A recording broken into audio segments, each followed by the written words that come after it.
Dave Smith debates Israeli. It didn't go well for him. Take a look. But he's putting capital on a level of trust with Hamas leadership that they do actually want to bring this to an end. But at the same time, he's got senior Israelis in the government there who want the complete opposite. So, there is a lot of distrust on both sides here. Yeah, that's for sure. And I don't know, I guess at this point in time, years later, I just can't even believe that you can say things like, well, look, this is a terrorist group that wants to destroy Israel. I mean, look, the reality we're looking at is that Gaza has been destroyed. And, Piers, you're absolutely right to call out people like Smotrich and Ben Gvir and other far-right members of the government. But look, just the Israeli government in general. Look, I thought this was like a perfect example that kind of sums up the whole conflict and what people like me and you have been talking about for quite a while, Piers. So last week, when Israel, after the ceasefire first goes into effect, when Israel accuses Hamas of slow rolling, getting back the remains of dead hostages. All the living hostages have been gotten at this point, but the remains of dead hostages, they say they're slow rolling at. So they immediately say we're going to have the aid that's coming into Gaza. Just after this latest blow up 24 hours ago, Israel announced they're going to suspend aid and distribution. That is the way in which Israel conducts this war. Don't give me any of this BS about there just happen to be some innocent people there. You literally punish the civilian population by denying them aid for the crimes of what Hamas has done, which, by the way, have not even been demonstrated. It's just Israel says Hamas was slow rolling this, or they claim that Hamas violated the ceasefire when there's reporting that contradicts that, but who knows? It's in the cloud of war right now. It's hard to know for sure. But either way, the fact that you just punish the civilian population, Israel has destroyed all of Gaza. Jared Kushner, the Jewish family friend of Benjamin Netanyahu, pro-Israel, representing the most pro-Israel administration in the history of the United States of America. Even he said it looked like a nuclear bomb had gone off. People are sleeping in tents. So, Piers, me and you, we've been hearing now for 2 years that, essentially Hamas uses these people as human shields. Hamas, they're essentially fair game, and it's on Hamas if they get killed. Israel really doesn't want to, but they're human shields, nothing else we could do. But then you look up and the entire thing is destroyed, and they're denying aid as a weapon of war, a clear example of collective punishment. Now, I'm sure my opponent here would disagree with it being characterized as a genocide, but what do you call that, Piers? First of all, Piers, I want to speak to some of the things that Dave just said. When it comes to the fog of war, Dave, I hear that you're saying anytime it's Hamas directly targeting Israeli soldiers, directly targeting civilians, it's the fog of war. You're saying that's the fog of war. But when it comes to Israel targeting Hamas, you still refuse to accept the basic principle. There was no Wannsee conference here. Israel's not committing genocide. There's no ethnic cleansing because they're Gazans. We have one goal, Dave. One simple goal: to destroy Hamas and bring home our hostages. And all of a sudden, it's not the fog of war, Dave. It is your fog. You're unwilling to understand the most basic principle here, that there's probably never been a more moral war fought by an army that does not want to go to war. What's the proof? It's exactly what you're saying. As soon as we got the hostages home, as soon as President Trump put a deal on the table, it's not a perfect deal. What was the very first thing we did? We withdrew exactly to the yellow border. We exactly gave time for Hamas to return the 20 living hostages and the 29 bodies. One second, Dave. One second. I let you speak. Over dead one second, Dave. I did let you speak. Most moral army. Just give me sorry. Go ahead. One second, if you don't mind. We waited. They just killed 2 of our soldiers. There was no fog of war. These 2 boys were sitting outside a tank, walking around. They were shot by an RPG and killed in cold blood. When I listen to you, it doesn't sound like we're dealing with Hamas. It sounds like we're dealing with a bunch of kindergarten children that are out to play in the playground. This is an organization who crossed the border, and you say that you condemn October 7th, but both you and Piers, if I may say so, you constantly say you condemn October 7th, but you also condemn every moment from then that we've tried to defend ourselves to go after Hamas. No, that's not true. Hang on, Doron.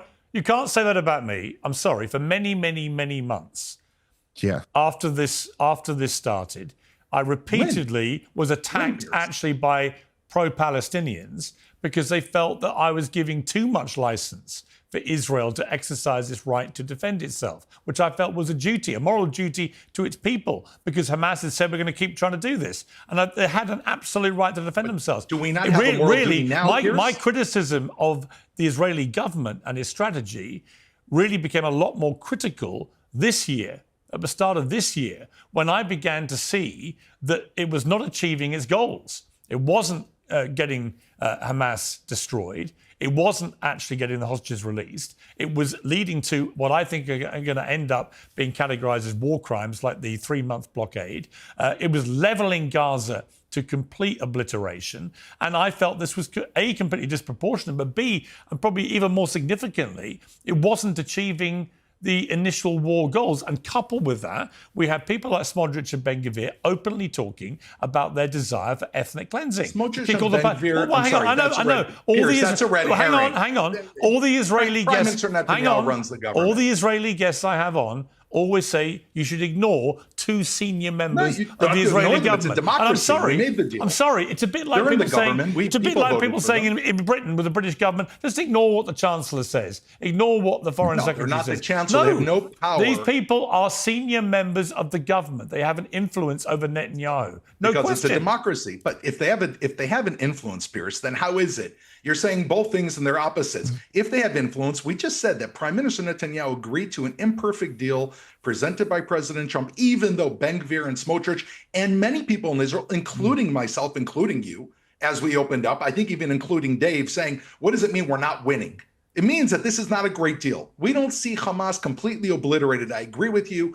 I agree with Dave. Hamas is still in Gaza. How did that happen? Because Prime Minister Netanyahu is betting on President Trump. So am I. President Trump just announced that he sees Arab allies that also say they're going to go into Gaza and teach Hamas a lesson if they don't straighten out. What are we to do but rely on the word of the most powerful man in the entire world?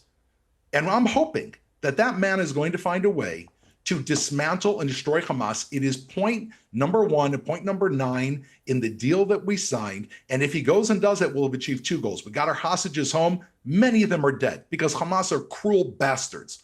Most of them are alive. And if we can continue the goal of wiping Hamas out of Gaza, we can rebuild Gaza. But it's these conversations when, oh, you're killing, you can't kill, you can't fight back. If we listen to these, Piers, I would have raised the white flag. We would have raised the white flag. 2 years ago, Hamas would be fully in charge of Gaza and all of our hostages would still be there.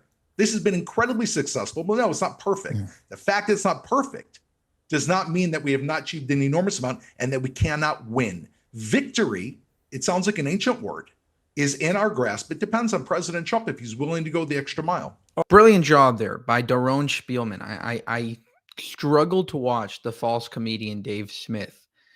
He is, obviously a Jew, an anti-Zionist Jew, an anti-Jewish Jew in a way, because again, he doesn't practice anything within his Judaism. He hangs out with Nick Fuentes, and does podcasts with Candace Owens and talks with Tucker Carlson and all of these other things.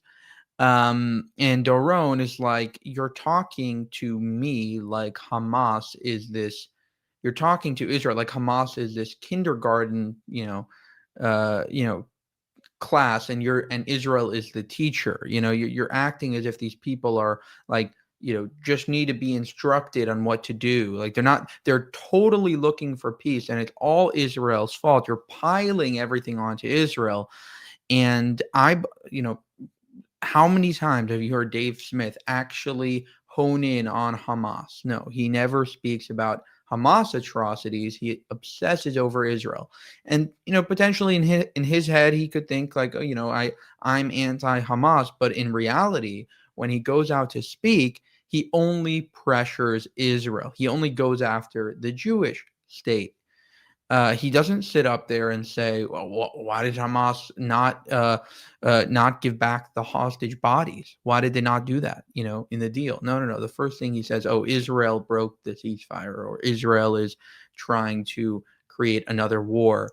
When, again, there are many things that Hamas is just not upholding. They're killing Gazans right now, and he's silent on that as well. So this idea that, I care so much about the Palestinians, it's terrible. No, no, you seemingly only care about the Palestinians when it's popular to care about the Palestinians. And when is it popular to care about the Palestinians? When they're getting killed by Jews. But when they're getting killed by Muslims or Hamas or other Palestinian factions inside of Gaza, silence from him and from really the entire pro-Palestine movement. Thank you for watching this video. For more, subscribe to the channel. If you want to help us make more of these videos, you can go to buymeacoffee.com/JewishUncensored. If you believe in what we do here over at Jewish Uncensored, consider supporting us in a few different ways. You can support us monetarily by going to buymeacoffee.com/JewishUncensored. You can also go to our new merchandise store, IsraelUncensored.com, where we just dropped a bunch of new merch. Additionally, to gain access to exclusive content, you can go to our memberships tab on this channel and join there. And finally, you can share this video with both family and friends in order to share this message with the world. Thank you so much for your support.